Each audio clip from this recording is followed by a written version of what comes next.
एक सड़क पर हादसा हो जाता है और उस हादसे में एक बूढ़ी औरत की मौत हो जाती है। दरअसल पुलिस एक कातिल को तलाश कर रही थी और पुलिस जब कातिल को ढूंढते ढूंढते उस घर में पहुंच जाती है जिस घर में एक हादसा हो जाता है। आखिरकार पुलिस करे तो क्या करे, क्योंकि इस बीच में अगर किसी से बातचीत भी करते हैं तो लोग भड़क सकते हैं, क्योंकि जिस तरह के पुलिस को सवाल करने थे। पुलिस ने अपना रूप बदला, यानी कि अब वो सादा वर्दी में आती है, सूट बूट पहनती है, टाई वाई लगाती है और लगाने के बाद घर पहुंच जाती है। बहुत सारी भीड़ थी। वो पूछते हैं कि आखिरकार तुम यहाँ क्यों आए हो, क्या बात है। तब वो बताते हैं कि हम बीमा कंपनी से हैं और जो ये महिला खत्म हुई है, दरअसल इनके नाम बहुत सारे पैसे आने हैं, तो हम चाहते हैं कि हम उन पैसों को किसको दें। बस हम इस बात की वेरिफिकेशन करने के लिए, जांच पड़ताल करने के लिए आए हैं। पुलिस जैसे ही जांच पड़ताल करने की बातचीत शुरू करती है तो घर के एक एक सदस्य के बारे में जानकारी जुटा रही थी। एक ऐसे शख्स का पता चलता है जिसकी 24 साल पहले मौत हो चुकी थी पब्लिक की नजर में, और अदालत उसको भगोड़ा घोषित कर चुकी थी। आखिरकार पुलिस ने बीमा कंपनी का अधिकारी बनके जिस तरह से कातिल को गिरफ्तार किया, उस बात की गूंज न केवल राष्ट्रीय राजधानी क्षेत्र दिल्ली में होती है, बल्कि जहां जहां तक इस घटना के बारे में लोगों को पता चलता है, लोग इस घटना को लेकर बहुत ज्यादा हैरान हो जाते हैं। आदाब, नमस्कार, सत श्री अकाल। मैं उस्मान सैफी। आज की जो सच्ची घटना मैं आपको सुनाने जा रहा हूं, ये सच्ची घटना है राष्ट्रीय राजधानी क्षेत्र ओखला की। दरअसल अगस्त 2021 का ये वाकया है। डीसीपी सागर सिंह कलसी वो ज्वाइन करते हैं। उसके बाद फिर वो अपने ही टीम के लोगों से कहते हैं, अधिकारियों से, कि जितने भी पुराने केसों की फाइल हैं वो लेके आओ, जरा बात करनी है। अब जैसी बातचीत करने वाली बात आती है तो सारी फाइलों पर नजर डालते हुए उनकी एक फाइल थी जिस पर नजर रुक जाती है। दरअसल वो फाइल थी 4 फरवरी साल 1997 की। ओखला का वो क्षेत्र होता है। किशन पाल नाम का एक व्यक्ति होता है जिसकी चाकुओं से गोद कर हत्या कर दी जाती है। हालांकि पुलिस ने काफी कोशिश की, पड़ताल की, लेकिन किशन लाल का कत्ल किसने किया था उस कातिल का पता नहीं चल पाता है। अब जब डीसीपी होते हैं अपने ही अधिकारियों से कहते हैं कि भाई इस मामले की जांच पड़ताल करो, एक बार फिर से प्रयास करो, हो सकता है कि इसमें सफलता मिल जाए। तभी बाकी जो अधिकारी थे कुछ लोग हंसने लगते हैं, कहते हैं कि सब कैसी बात कर रहे हो, जो 24 साल से नहीं मिल रहा है वो आखिरकार कैसे मिल सकता है। इस मामले में तो अब शायद क्लोज रिपोर्ट भी लग चुकी है, सब कुछ बिल्कुल बंद हो चुका है। फिर भी अगर आप कहते हैं तो एक बार देख लेते हैं। किशन लाल जो खत्म हुआ था उसकी पत्नी थी। पत्नी के पास पुलिस पहुंचती है तो पत्नी वाकई वही मिलती है जहां पहले से रह रही थी। अब पत्नी से बातचीत करते हैं तो पत्नी उन पुलिस वालों को देखकर हंसने लगती है, कहती है, साहब तुमने तो मेरी जिंदगी का मजाक बना दिया है। दरअसल 4 फरवरी साल 1997 की यह बात है। उसके पति की चाकू से गोद कर हत्या कर दी थी और वो एक दिन पहले एक पार्टी में गया था जो उसके दोस्तों ने की थी, लेकिन उसके बाद से कभी वापस लौट कर नहीं आया। इसके बाद जो सुनीता थी, जो उसकी पत्नी किशन लाल की, वो लगातार थाने के चक्कर काटती थी और महीने दर महीने थाने में बैठकर आ जाया करती थी, लेकिन पुलिस वाले उसकी सुनते नहीं थे। महीने, 2 महीने, 4 महीने, 6 महीने, साल, 2 साल, इस तरह से दिन पर दिन गुजरते चले जाते हैं। जब उसके पति की हत्या होती है तब वो गर्भवती भी थी, इसलिए उसका बेटा भी अब 24 साल का हो चुका है। पुलिस वालों के सामने अपने बेटे को आवाज लगाती है, बेटा इधर आओ, देखो तुमसे मिलने के लिए कौन आया है। जैसे ये बात बताई जाती है तो बेटा पूछता है, कौन है। कहती है, ये जो दिखाई दे रहे हैं आप सादा वर्दी में, ये दरअसल पुलिस वाले हैं और आपके पिता के कातिल को ढूंढने के लिए आए हैं। तो बेटा भी हंसने लगता है और माँ भी हंसने लगती है। दरअसल उन्हें अजीब लग रहा था, क्योंकि माँ ने जितनी कोशिश कर सकती थी अपने पति के कातिल को ढूंढने के लिए उतनी कोशिश कर चुकी थी, और 24 साल के बाद फिर से पुलिस आती है तो जाहिर सी बात है किसी को भी हंसी आ जाएगी, क्योंकि जिसने इतने दुख, इतने तकलीफ जो देखे थे। दरअसल पुलिस को लगा कि शायद ये हमारे मुंह पे तमाचा है, ये हंसी नहीं है, अब चाहे कुछ भी हो जाए हम इसको तलाश करके ही रहेंगे। अब उस जो पार्टी हुई थी एक दिन पहले, उस पार्टी के बारे में पूछा जाता है और पूछने पर पता चलता है कि एक जो व्यक्ति था रामू नाम का, उसने पार्टी की थी। लेकिन रामू को जब तलाश किया जाता है तो रामू कहीं मिलता ही नहीं है। अब रामू के बारे में जब पता लगाने की पहले भी कई थानेदार बदले, कई पुलिस वाले, कई बड़े अधिकारी बदले, सभी ने कोशिश की थी और कोर्ट में जाकर यह रिपोर्ट दी थी कि इस रामू का कहीं आता पता नहीं चल रहा है। हमें शक है कि शायद कत्ल जो किया है वो रामू ने ही किया है, क्योंकि इसके अलावा कहीं पुलिस के तार जुड़ नहीं रहे थे। लेकिन पुलिस ने अब रामू के दोस्तों को तलाशना शुरू किया तो ऐसी स्थिति में पता चलता है कि रामू का एक दोस्त हुआ करता था और उस दोस्त का नाम होता है टिल्लू।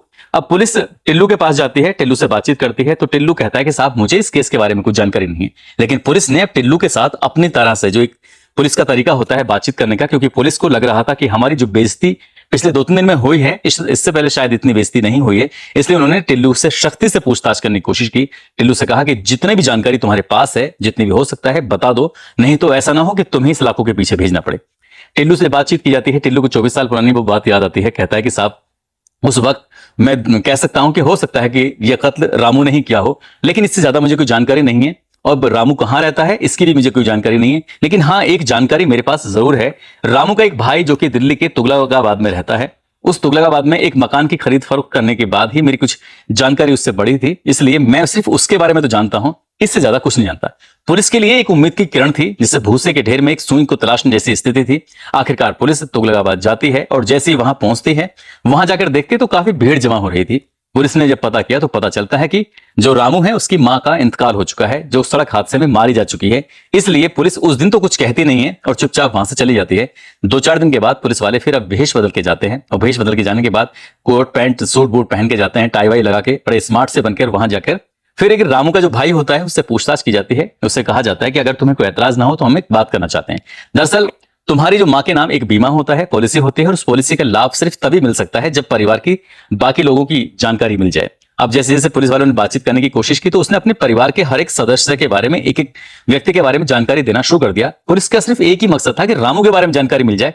लेकिन जब बात रामू के नाम की आती है तो कहता है कि साहब 24 साल हो गए, उससे कभी मुलाकात नहीं हुई, उससे कोई जानकारी नहीं हुई, वो कहाँ रहता है, कहाँ नहीं रहता है, इसके बारे में कोई अता पता नहीं है। लेकिन बस थोड़ा सा इतना जरूर जानते हैं कि उसका एक बेटा आकाश नाम का हुआ करता था, जिसकी आखिरी बार उससे जब बातचीत हुई थी बहुत साल पहले, वो फर्रुखाबाद में हुई थी। इसके बाद कोई जानकारी नहीं है। अब पुलिस को फर्रुखाबाद के बारे में थोड़ी बहुत जानकारी मिलती है तो पुलिस ने अपने सूत्र जो थे वो फर्रुखाबाद की तरफ भेजे। वहां से पता लगाने की कोशिश की कि आखिर आकाश नाम का कोई लड़का है जिसकी उम्र लगभग इतने साल तक की हो सकती है, उसके बारे में पता निकालते हैं तो कोई पता लगता ही नहीं है।